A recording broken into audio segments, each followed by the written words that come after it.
leisure travel, all right? I'm also the co-founder of the nonprofit organization Costa Rica Accessible Network, and I'm part of the board of directors of the Institute of Tourism in Costa Rica and the International Organization of Social Tourism.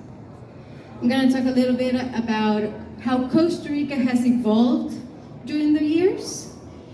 Basically, first, let's start with the main basics. Sometimes we think that we all know what tourism means, but if we go to the main pillar of tourism, we forget that tourism is for the people, by the people, and with the people. And that's our main goal with our organization.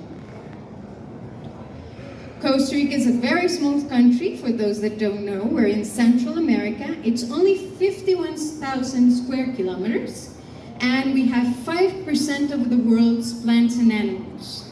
As you may all know, Costa Rica is well known because of conservation, right? Sustainability, conservation, and everything that it's green. But right now, we're turning our eyes into the people. We're changing that whole concept that tourism is only numbers. I think when I was seeing the presentation about Florida and talking about with the governments, they all go into the numbers. Have you realized that the tourism is not based on numbers? Tourism started because of the people. And I think that's the most important part. Turn our eyes into the people. What has been the path in Costa Rica? So we started in 1940s. Imagine in 1940s in Costa Rica, we created the first national parks. It was the Irazu and the Poás volcano. Two very important national parks. Then in the 60s, 70s, and 80s, we started talking about ecotourism. That big concept about being eco, being green, the change of tourism started with us in the 80s. 1994, we created SINAC, which is the conservation government institution that takes care of the national parks. 96, the law of accessibility, and we signed as well the Human Rights Convention. As you can see, we have been developing from the 40s all the way to the 90s, all the concept of eco, green, responsible tourism. And what has happened now?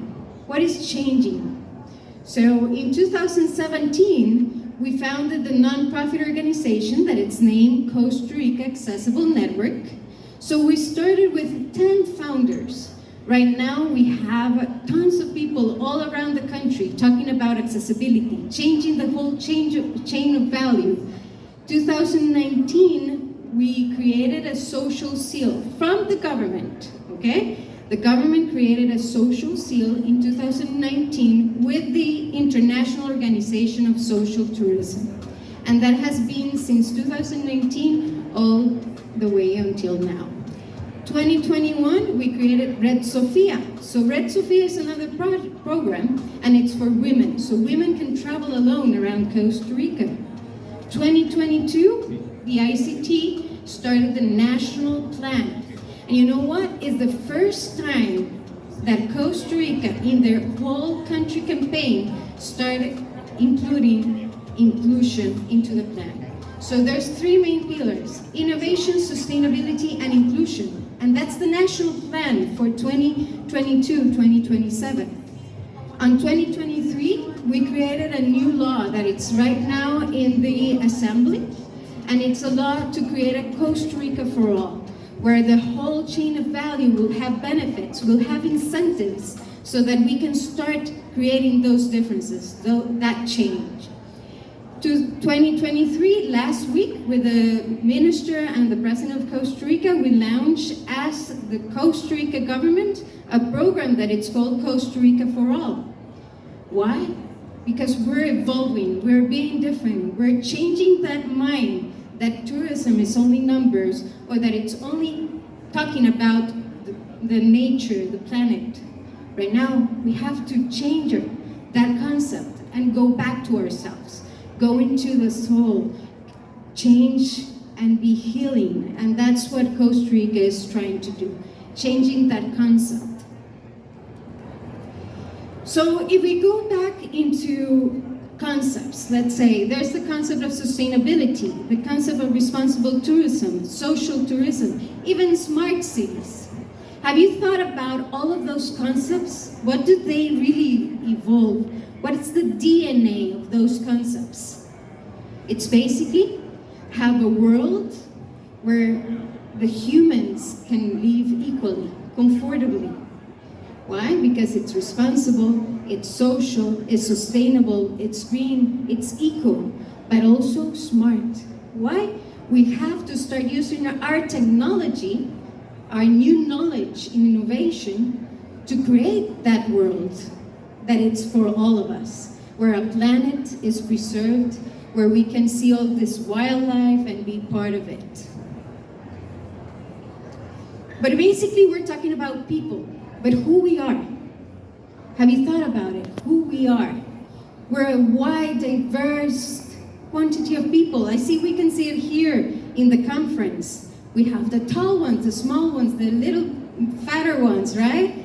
And all of them are people, and all of them have the same right to enjoy tourism, to enjoy Costa Rica and all of its. How are we going to be able to do that? We need accessibility. I think that in tourism, I don't know when, we stopped thinking about people. We stopped thinking that we need to create all the services so that anyone can truly enjoy what we're offering. For example, right here, this podium is not accessible at all. If I was a wheelchair user, or if I had any condition, I wouldn't be able to be standing here and giving this speech. So that's not inclusion. So we have to start talking about accessibility as that condition in the environments, processes, goods, products, and services that will be usable, practical by all. And look at it, safety and comfortable. Every hotel, every tourism industry wants to have a safe service. We don't want people to demand or sue us because they fell or because it was slippery or because they couldn't go into the podium, right? We need our services to be safe for everyone. And accessibility gives that. And now it's that big transformation of Costa Rica then. We're working on the private and the public sector together, bonding, making the change so that we can actually give access to all of us. We can give access to see the waterfalls, the nature, the national parks, do rafting, canopies. Why? Everyone can do a canopy. Right now, we're showing the same Costa Rica to everyone. And how have we done that, or what's the path? Well, we have different projects. As I mentioned before, I'm part of the founders of Costa Rica Accessible Network. And Costa Rica Accessible Network has different projects. This project has been awarded as one of the best projects in the world, and is right now the only project in the Guide of Best Practices in Accessibility in Rural and Communal Areas for the World Organization of Tourism. The World Organization of Tourism created a whole campaign last year to bring all of the projects around the world and show which ones were really doing the change. And this is the only project on that guide in America. What does we do? We have a country campaign where we bring all the plastics, everyone collects the plastic lids, we transform them into plastic wood, and with plastic wood, we're creating accessible solutions. These are the pathways on the beaches, pathways on the national parks, picnic tables that are accessible, amphibian chairs, name it. Why? Because we can use plastic in our favor. That's economical circulation of our waste. With that, we have created 13 accessible beaches in Costa Rica already, with the pathways and with the chairs, and we have technology. Real Travelers is our alliance for technology. Why? Because we need to show the information. We need to give the information. Where are there beaches? Okay, download the app and you're gonna have the map with all the beaches, right? and unaccessible information, because it's not only about giving the information, it's how you give the information. We have done 2 changing places. There's a legislation in UK that is called changing places. In UK, any airport, train station should have a changing place. That it's a bathroom where anyone that has a very difficult condition can go change, okay? In Costa Rica, we transformed it, we brought it into the country with what we have in the country, because it's different, all the equipment that you can find in the UK, in Europe and US, and the equipment that we can find in our countries. So we translated, we transformed, we tropicalized the theory, and we created accessible changing places for Costa Rica.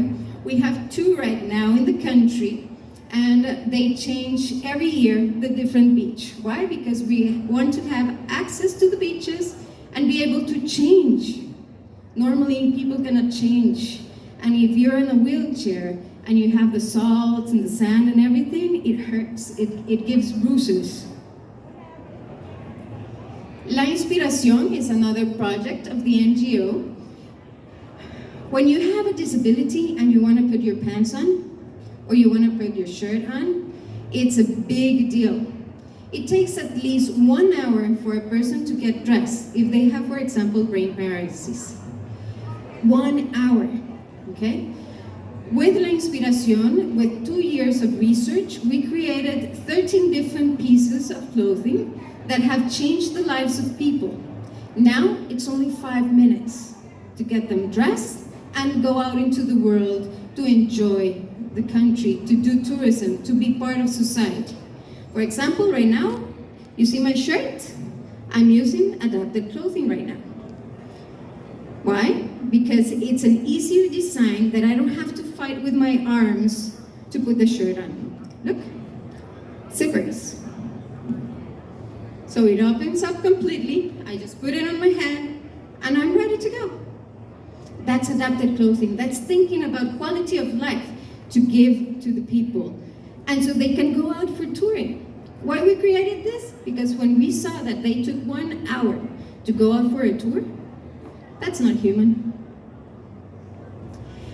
With the work of this NGO, plus the private sector, like Viaggio Travel, which is our local ground operator, we have been able to show Costa Rica for all. Right now, Costa Rica can be seen with or without disabilities. The whole family can go and do the same tour. The whole family, multigen, adults, people with disabilities that are physical, cognitive, or sensory, can enjoy the same Costa Rica together. What's the future? What are we doing so this can be a reality? Well, we need to increase the sensitivity, the knowledge of the whole chain of value. We need alliances so we can educate. We're right now in July starting a degree with the University of Costa Rica so that all of the tourism industry can specialize in accessible travel, and it will be a 6 months program with the university. Becoming the leaders, that's basically our goal. Costa Rica has been the leader in ecotourism, has been the leader in sustainability, and now what's next? We're gonna be the leaders for the people. And that's our future as a country. Leaving no one behind, remember, there's a big 2030 agenda, there's the goals of sustainable development. What are we doing as a country? What are we doing as a destination? What are we doing as a world to really accomplish them? So basically, with all the work that we have been doing in accessible travel, with the NGO, with the government, and our private company, we have been working on various of the goals. For example, number 1, inclusive job inclusion. In Costa Rica, there's a law that there's a percentage of the people that work in the government have to have a disability. So that's inclusion in the government. But in the private sector, we need to do that as well. You know what? When a person with disability goes to a hotel and they see that another person with disability is working there, that gives them comfort. They know that that hotel has been thinking in accessibility and that they will enjoy their visit. So that's number 1. Number 2, zero hunger. When we create jobs, when we give jobs to people with disability, we're helping that society. Big population, 15% of the world's population live with a disability, and they normally don't have access to work or school. So if we do that, we're gonna be working on the GDS number 2. Number 3, we all know that tourism is health. We need to disconnect from our stress, from our daily work, reconnect with nature and with ourselves. And so when we work in a tourism for all, we're helping society, and we're doing number 3. Number 4, education. As I mentioned, we're doing alliances with universities, and that gives knowledge, and that way the whole chain of value, the whole tourism industry, will start learning about accessibility, inclusion, human rights. 5, gender equality. I've talked about people with disabilities. I've never said if they're a woman or a man, right? We all have the right to be part of the tourism industry. 8, 9, 10, 11, 12. So how many GDS are we touching? How many GDS are we actually developing with tourism? It's the whole chain of values, the whole society. It's people that are actually being part. So number 8, decent work. Number 9, industry innovation, as you had seen with Donatapa, right? It's economical circulation of the plastic, being part of an innovation project and creating accessibility for people, for all. Number 10, reducing inequalities. That's, of course, part of the whole concept. Sustainable cities, or the smart cities, as I mentioned. Smart cities, normally, when you see the concept, you think about technology. And you know what? That's only one part of a smart city. A smart city concept is basically that all people that live on that city will live and be part of the environment comfortably and equally. That's a smart city. Responsible consumption. Don't create waste. Produce and reduce and reuse all the different materials. What are you doing from your point of view? What are you doing from your industry? What are you doing as a person? What are you doing as an organization? We invite you all to change the mind, change the concept, and go into the human factor. Learn that all people need accessibility, that we all are part of this world, and with all of these concepts, we can really enjoy our world. That's my presentation in regards to Costa Rica. We're going to be in booth 515 in case that you need more information and want to talk a little bit more about the change that Costa Rica is doing on the public and the private sector, and creating a world where all of us can actually live and be part and enjoy equally. Thank you very much. Thank you for hearing.